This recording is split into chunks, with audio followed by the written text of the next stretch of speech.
कहना छो देखी कहना छो तोहर दीवाना मिक्स बाय प्यारे कहना छो देखी कहना छो तोहर दीवाना कन कन के मर तो दीवाना होलो शादी गेलही ससुरा जान बन के दोसरा के जनाना देखी कहना छो तोहर दीवाना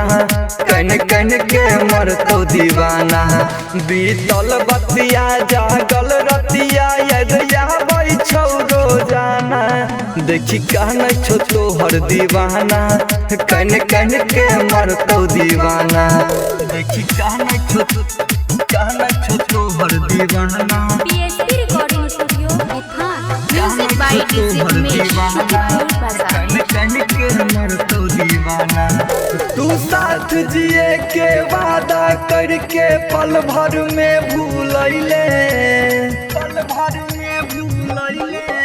अपने छे सैया साथ में खुश हमर जीवन नरक बनैले हमर जीवन नरक बनैले सब लोग कहै छौ पागल पागल चल जो पागल खाना देखी कहना छो तोहर दीवाना कन कन के मर तो दीवाना देखी कहना छो तोहर दीवाना कन कन के मर तो दीवाना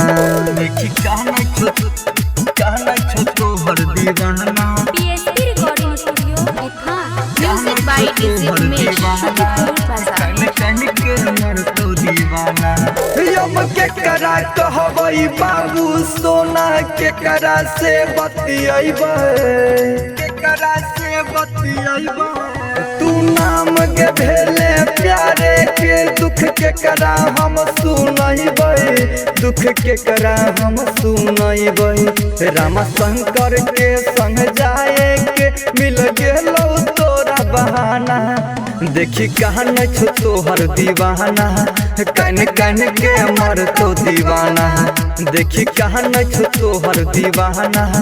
कन कन के मर तो दीवाना पीएसपी रिकॉर्डिंग स्टूडियो विधान।